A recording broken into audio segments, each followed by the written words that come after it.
The Glastron 1958 boat. A guy just pulled in the parking lot with a boat he wants to sell. This guy is here in the parking lot with a boat which Rick and Chum are really excited to check out. 1958 Sea Flight Glastron. Rick asks the young man what the thing is, to which he tells him that it's an old 1958 Glastron boat. I came down to the pawn shop today to sell my 1958 Glastron Sea Flight. I'd like to get $10,500 for that boat because you couldn't find another boat like that. Jimmy, who's the owner of this boat, has high hopes to sell this boat for around $10,500, for which he believes that he will because it's an old classic and a piece like this cannot be found anywhere else. This boat was made in 1958 by a fledgling company named Glastron. There's probably only 150 of these boats left. It was 1958, and everyone loved the style of the 57 Chevy, so let's come out with a boat that looks like a 57 Chevy. This Chevy 150, they had one paint scheme they called the Black Widow.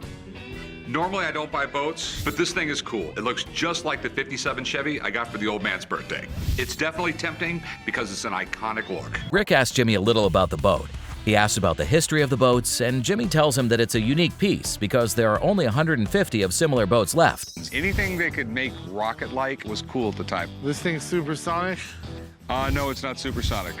This thing probably did 30. It's got 80 horses behind it. Rick tells about a little background of this boat and talks about where the boat was featured. Rick asks Jimmy if the thing is still functional. You ever smash this thing out on the lake? I don't know what you mean by smash. Drive it like a rocket.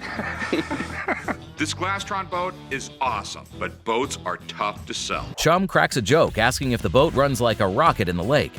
Rick has got his eyes on this masterpiece, however, he's a little concerned about the selling of the item as he thinks boats are tough to sell. Yeah, this was an affordable family boat. But do you know why? Because it was a little 17-foot boat. No, because it was fiberglass. Yeah. Fiberglass was coming in. Ooh, school's in session. You just got schooled. Rick takes a little round around the boat and thinks if it was an affordable family boat, to which Jimmy gets a little angry and denies Rick as he thinks that it was a fiberglass boat. How much did you want for it?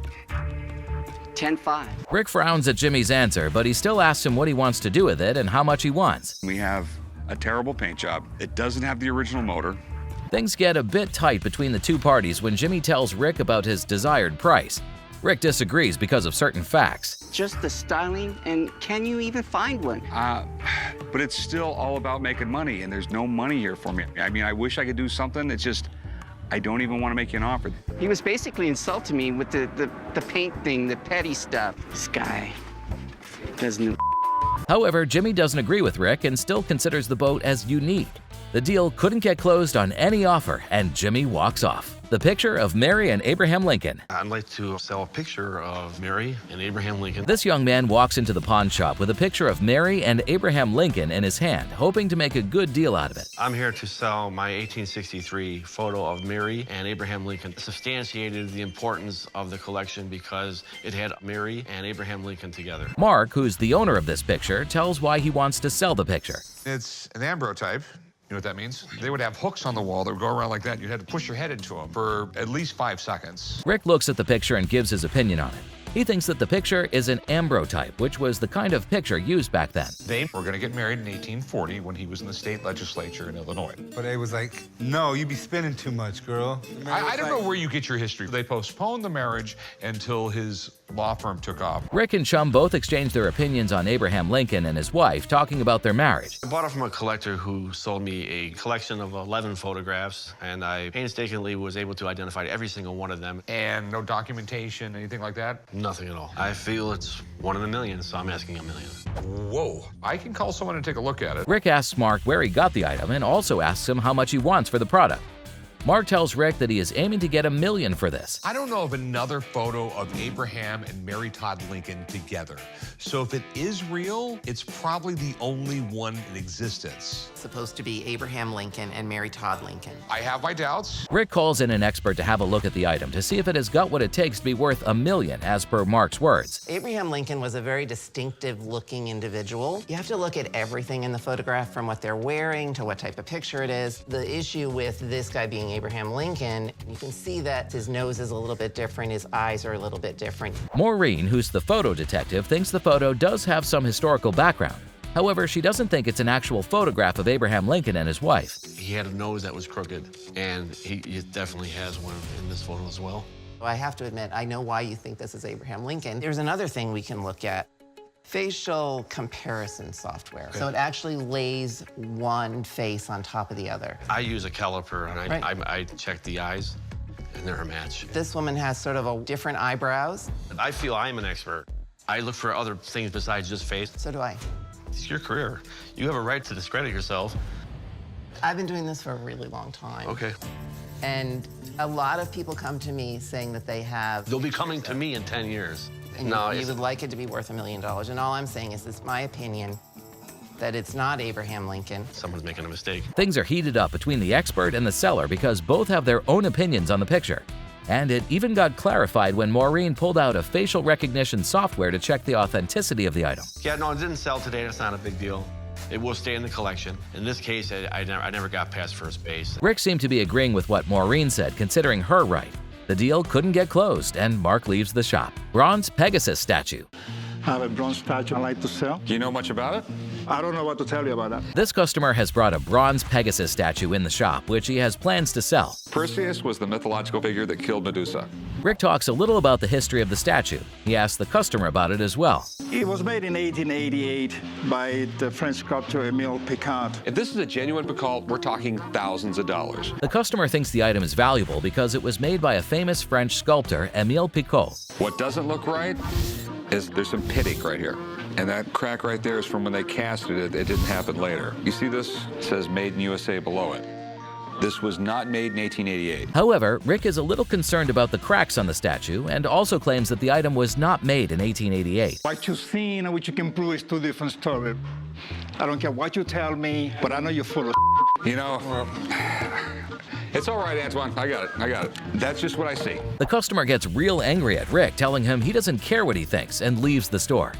If you like the video so far, then make sure to like and subscribe to the channel. Now, back to the video. The Flintlock pistol. Today I met with a guy who wanted to sell me a pistol. I've never really seen one of these, so I had to call my buddy Sean to come down and check it out. This man wants to sell this antique pistol to Corey, which he believes has got some worth. Corey calls in the expert to have a look. I got it at a gun show, and the seller had bought it from an estate sale, and it'd been in the family for generations, and I was fortunate enough to get it. Sean, who's the expert, asks the man about the gun. He tells him that he got it from a gun show, and he got it because he was fascinated about how old the gun was. It's authentic and to the period, anywhere between 15 and 2,500. Right off the bat, I know that this is, unfortunately, a reproduction. Corey asks about the price of the item, which is in between $1,500 and $2,500. However, Sean thinks that the item is not authentic, but a reproduction. The markings were, punched in as opposed to hand engraved. You would have certain markings on the barrel that were proof marks. Nothing about this gun that is of the period. The customer is fierce when Sean tells him that the worth of this item would be $75 to $100 because it doesn't belong to the era as claimed by the customer, and talks about the markings as well. I paid $800 for this. I'm sorry you got burned. My wife was pissed when I bought this gun. Now she's really gonna kill me. The customer walks off super angry as he had already paid $800 for the gun at the show. Hudson Bay Gorget. I've got a Hudson Bay Gorget made probably around the 1700s. This young fella named Chris is here at the pawn shop today with his antique Hudson Bay Gorget. Came into the pawn shop today to see if I could sell my Hudson Bay Gorget. Hudson Bay is one of the oldest companies in the world. I want to try to get $100,000 out of it, but I'll have to see what he offers me. Chris believes the item is worth $100,000 because of how old it is, and because it was made by one of the oldest companies in the world. What do you know about this thing? As far as I know, it was made by Hudson Bay, somewhere probably around 1700s. I don't know a whole lot about it. My dad actually got it. He picked it up at an auction. Do you know what he paid for it? Second mortgage on his house. Rick asks Chris about the item, which he tells that his father picked up from an auction for which he paid a good sum. These go way back in time. I mean, even the Romans had them. It was to defend against a knife thrust or a sword thrust to your neck. I know the Hudson Bay Company was one of the oldest companies in North America. They were a trade company. They basically traded with Indians. Hell, Rick, me pioneering this shop, maybe I ought to wear something like that. I don't think that would fit around your head. Okay. All right. It looks like it might have been a trade piece to the Indians. That's Venetian glass. Yeah. And the glass beads is completely normal. They had to trade the Indians something for this. They didn't want cash. They didn't want coins. Rick seemed to be impressed and talks a little about the background of this product, but not much impressed with the actual item. How much you want for it? Probably about $100,000. I don't see that happening. Why not? Because I think it's worth a lot less. How much less? Like 99,000 less. I can tell you right now it's not 1700s. All right. Okay? Because you see this yellow-gray patina that's on it? Yeah. Okay? That tells me right away it's nickel silver. Okay. Okay? They're right around 20% zinc, 20% copper, 60% nickel. Zinc wasn't isolated really until the 1800s. All right. What the f are you talking about? Son, you're way out of line. Basically, I'm just trying to tell you I'm not bullshitting you. I've seen auctions for these things, and they generally go for right around 1,500 bucks. All right. I'd offer you $1,000 bucks. I don't know what you're smoking, man, but that's not gonna work. I'm gonna take my stuff and leave. All right, have a nice day. That guy, I think he just thinks I'm some punk kid and wanted to lowball me. I'm disappointed I couldn't make a deal. I would have liked to have made the money. Eventually, it didn't turn out to be a successful deal because Rick was not convinced with Chris's thoughts on the product. These deals just didn't work out, but there have been times when people knowingly tried to sell fake stuff to the Pawn Stars. Click now to see 5 Pawn Star scammers that got called out.